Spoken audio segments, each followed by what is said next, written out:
February 19th marks the 79th anniversary of the Battle of Iwo Jima.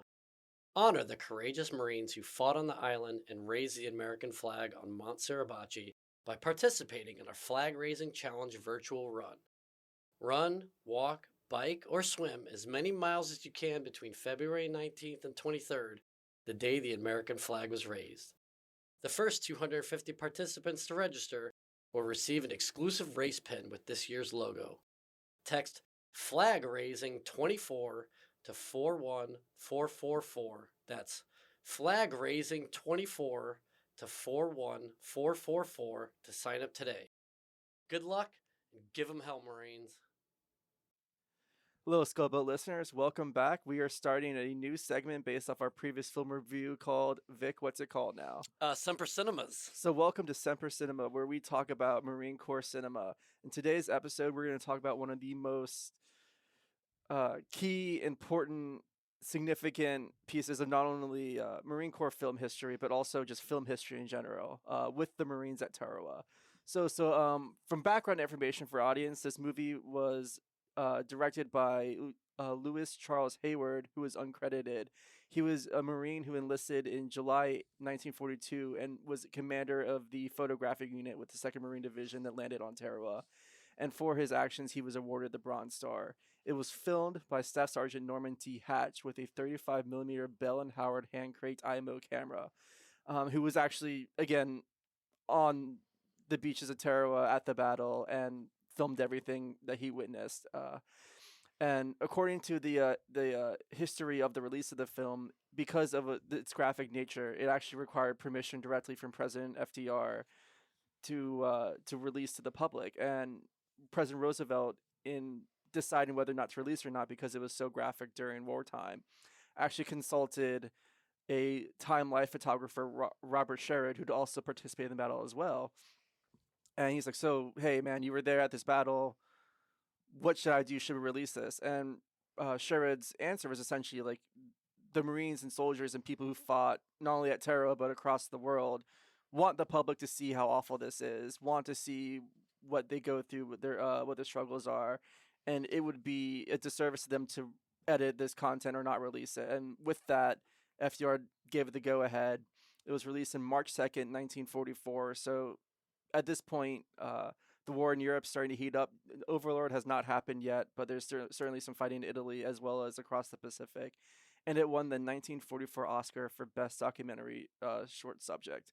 So to start off this episode, Vic and Nancy, give me your Amazon review of this film. You know, you're a film critique. You love posting your opinions on Amazon. What's your star rating and why? Yeah, I think I would give this, for what it is within the genre, I give it 4.5 stars. I mean, it was extremely visceral in its depictions of war, putting it in the context of the time frame where,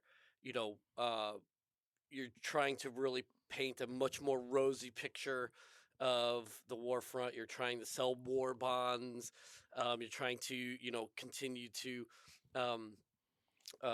sort of fan the fire of the zeitgeist of support for the war effort. This was a gritty outlook, and I also really appreciated the fact that its entirety is actual footage from the battle. I thought that was really great. And then sort of the tropes that you see in it, like the narration, even the tone and amber. Amber. I'm on my lane here, but sort of how the voice over is used, the way that there's clearly an overlay of studio sounds for the fighting and the explosions and stuff. Like if I close my eyes, I feel like I was watching like an A-Team episode because it wasn't as realistic, but I really appreciated the sense that they wanted people watching it to be to feel as if they were on the thing. So yeah, 4.5 stars for this. Why? What took the half star off? I think it's hard for me to take myself out of my own context. So as a Gen Xer, used to a certain quality level, Obviously, documentaries now have really just exploded in their quality of really, sort of more long form journalism than anything. And I didn't really feel that this had a journalistic quality to it, even though it was a very, I think, a very, like I said, a very visceral depiction. It didn't really have they weren't looking to do any deep dives, and they weren't taking accounts of folks firsthand. You weren't getting any reflections. You weren't getting any of the briefs. It was really just the battle. It completely removed from the island hopping campaign. It was just about the battle. And so I thought, and obviously they're only shooting for 20 minutes, so you can't really do too much because that's a full length documentary style. But I would have liked more context and to have gotten more sort of firsthand accounts. All right, awesome. Well, Nancy, what's your Amazon review? Well, first of all, I want to give some stars to Vic for the A Team reference. Of course, that always will propel. And also use of the word zeitgeist. I love the word. So thanks for that. I give it 5 stars because I looked at it in a different context, and also because I'm a great American. Semper Fi, Mac. I look at it more, instead of comparing it to documentaries that we're more familiar with now. To me, I compared it to the newsreel of the day, and that film to me is the greatest of all the newsreels.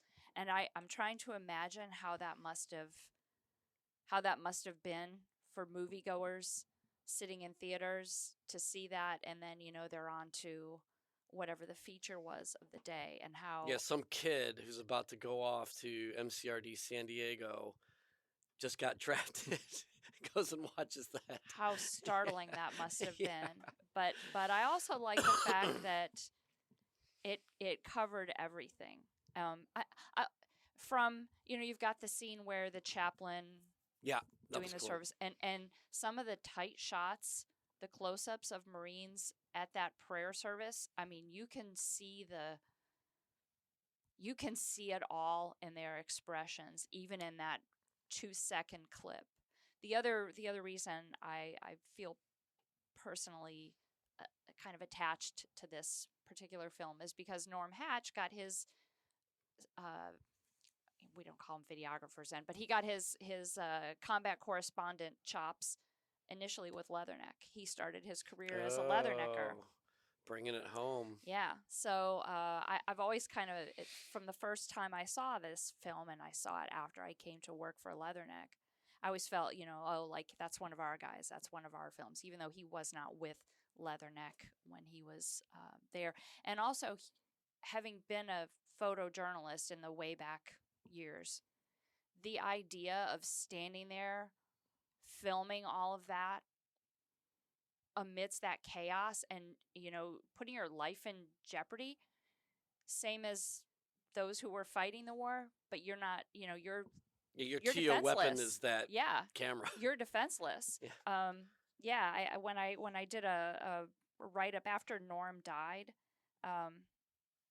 I think I said something, I have to go back and look at it, but I said something about armed only with I have to go his back camera and a 45 Colt 45 pistol. Right.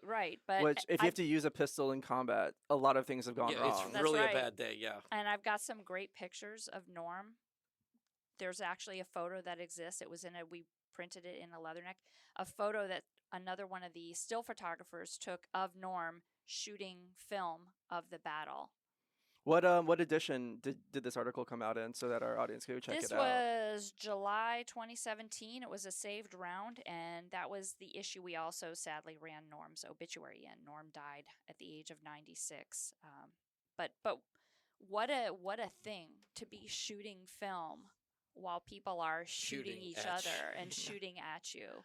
I'm just trying to imagine the kind of composure he had to have to not flinch, to get all that footage for us.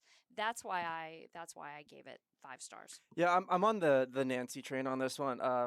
5 stars, not only for as a historical piece, but also for its time, and also it the historical precedence, and it's, I think, the first time ever where combatants from two opposing sides were filmed in the same frame as each other. There's a scene where the Mm, Right. Japanese are Right. interesting. retreating Yeah.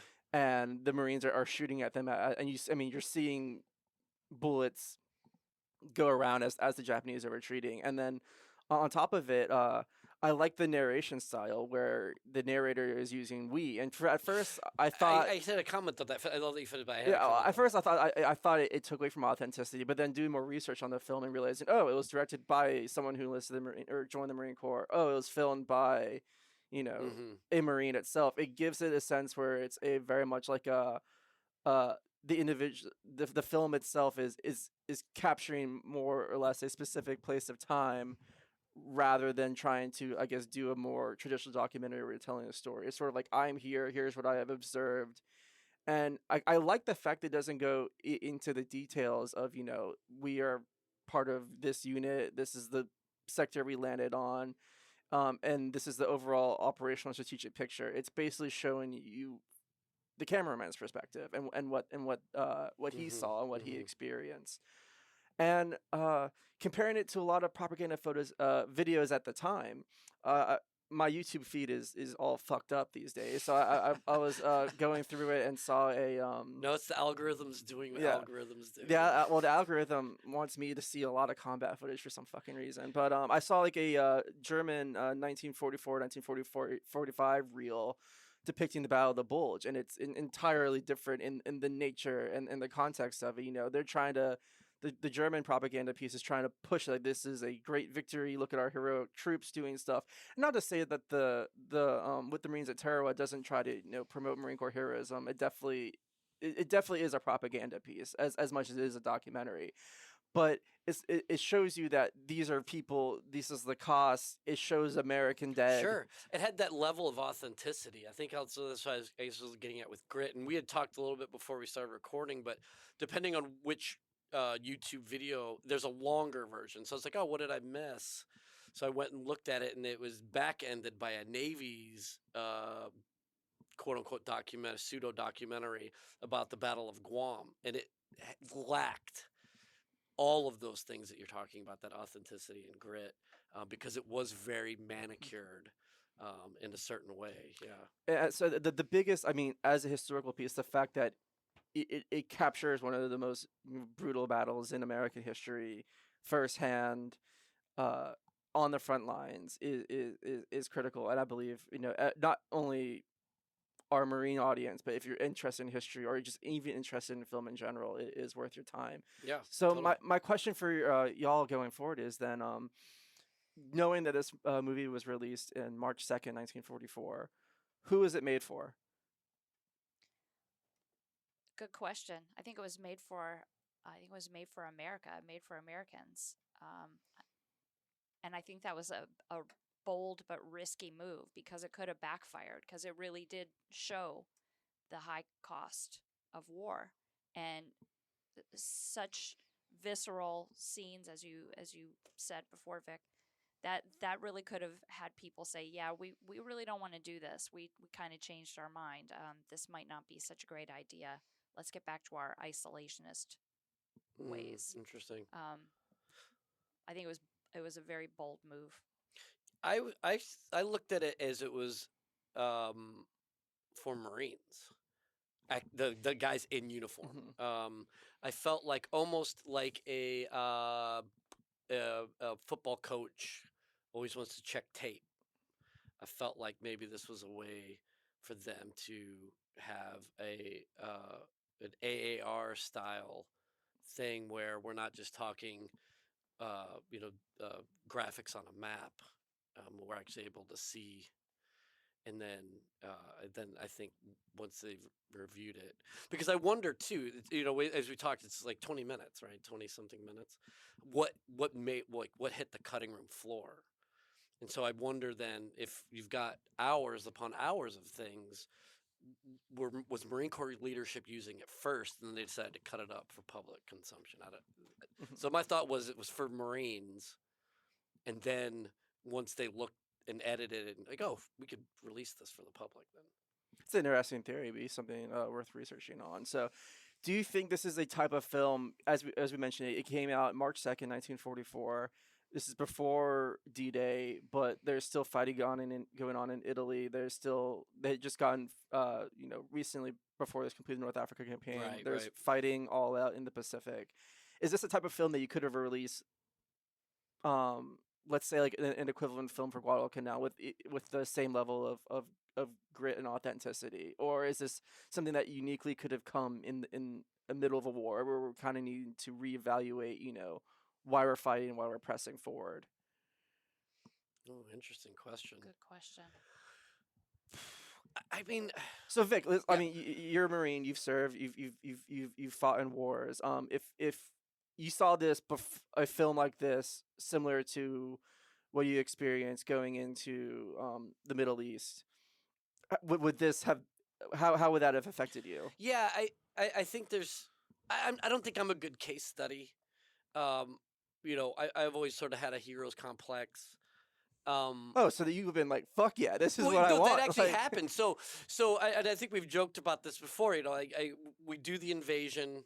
mhm, The war has a much different face when I went back in 2007. But in the interim, Fallujah, Ramadi, Haditha all happened, and there's a bunch. And YouTube is now exploding. yeah. There was a bunch of stuff. I mean, shit. I remember. Actually, this happened right after 9/11. They were showing the assault on, was it on Rhino, on the forces going into Afghanistan. Mhm. We were in the auditorium in Okinawa, and then they showed this video of the Mew going into Afghanistan and kicking ass. All of us, in uniform, like, let's do this thing.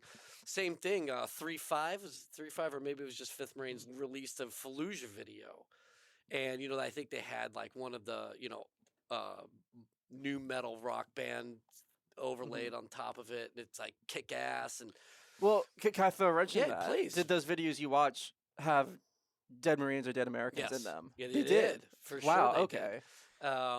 Not as much, Mhm. more dead, insurgents and things, but yeah, I don't think I would have been deterred. Now, understanding my place in culture, though, Mhm. had something like that been released on the eve of folks, Mhm. so you have, let's say you have 9/11, you have a lot of folks, you have a lot of people,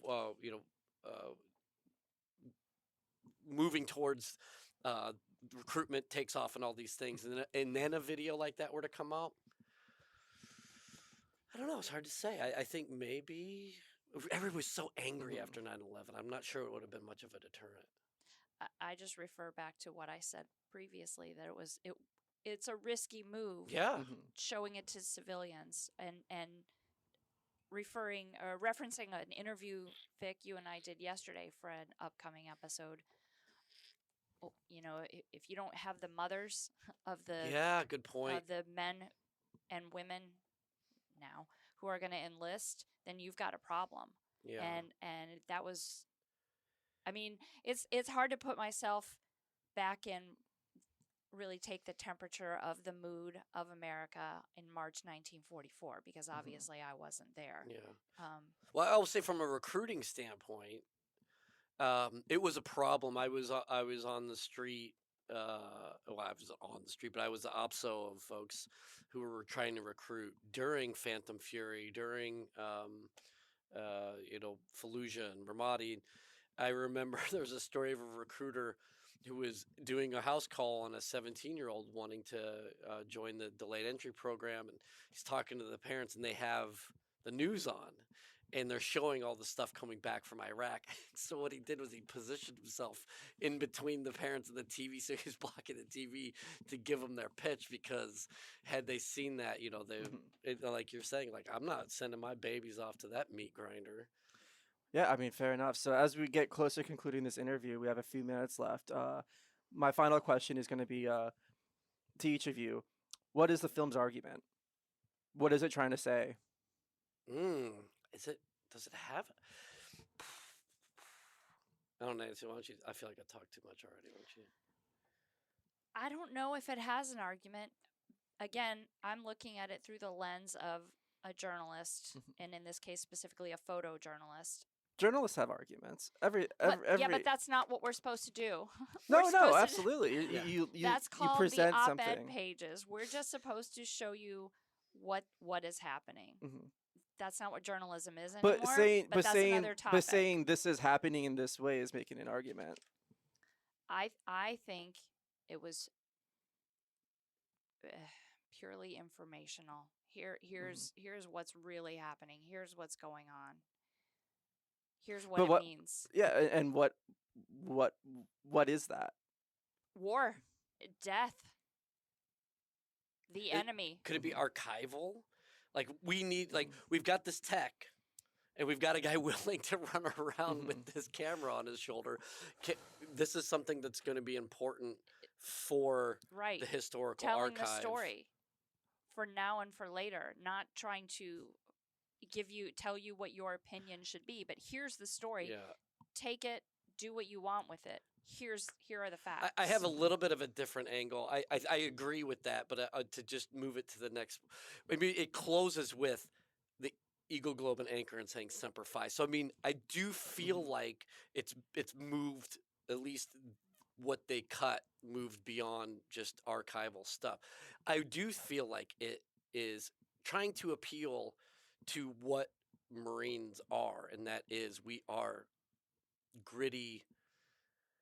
Um, we do run towards the chaos, and I think it's trying to appeal to those folks that this would appeal to. Like I think they're trying to reach a very specific kind of market, American Spartan sort of thing, and then say Semper Fidelis, man, like you're a badass. I don't know. Well, I would That makes sense. divide their argument into three sections.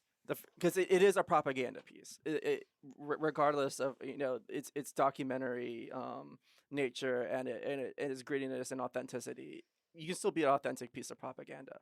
So the first thing I would say to argue is, first and foremost, especially because it includes the gritty details, that it's arguing that there is a cost to this war, that cost will be high, and that cost must be paid for. And that's where the authenticity comes in. It's trying to show the American public that this is what it's like. It's not good, it's ugly, and it's going to keep on happening until this is over. The second thing I would argue that it's doing, it is arguing that America's winning the war. Yeah, because they definitely make a point to say, "Hey, we killed over 4,000 Japanese and we lost less than 1,000. Like we are Exactly. we're fucking badass." It's the fact that it's covering an American victory, a very important and noteworthy American victory, is showing the audience, listen, it's going to be bad, it's going to be tough, but we're winning this. This is good. There's going to be a lot more battles like this, but it's going to be successful in the end.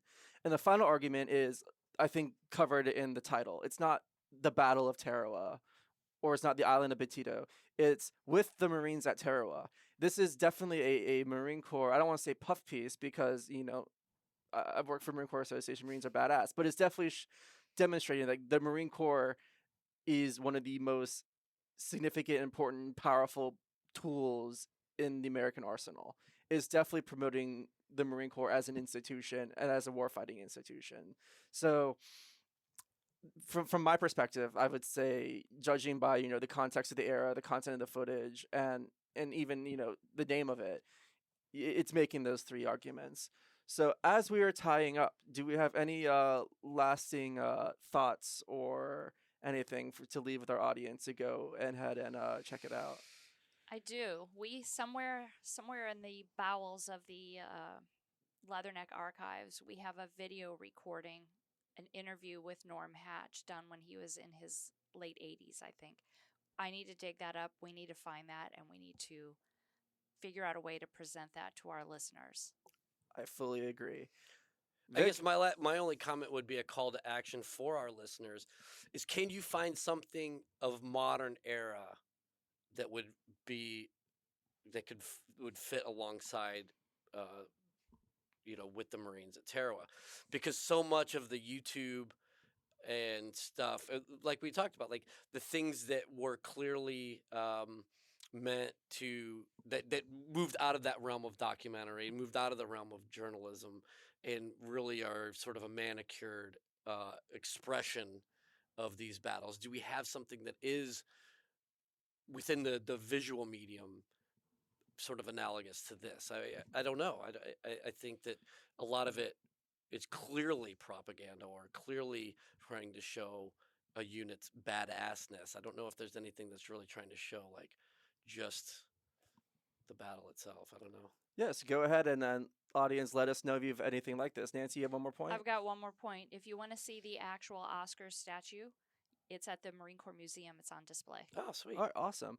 Well, audience, thanks for tuning in to another episode of Semper Cinema. Semper Cinema. We're going to have these keep going. If any recommendations, we'll happily do that. We're going to have more coming down the pike. And recommendations for the series name too. So Yeah. we don't necessarily. No, we're stuck. We're stuck with that. All right, right. But also, with the Marines at Tarawa is available on YouTube as well as Wikipedia and Library of Congress and all over the internet. It's pretty easy to find. It's only 20 minutes and it's 100% worth your time. Well, thanks again for tuning in. We'll hope to see you all soon. Hurrah! The Marine Shop would like to extend a Happy New Year to our servicemen and women, friends and families of the Corps. For over 60 years, the Marine Shop has prided itself on high-quality uniforms and expert tailoring. Whether you've snagged a seam, lost a button, or need your medals and ribbons updated, we're here to help. Act now for your uniform repairs and updates before it's too late. Stop by our Quantico location or contact a customer support specialist at 888-237-7683 for additional information. The Marine Shop also carries an array of tactical gear, apparel, and decor. From helmet bags and knives to t-shirts and decals, the Marine Shop has your Marine Corps needs covered. We carry items from trusted brands such as K-Bar, Smith & Wesson, and Under Armour.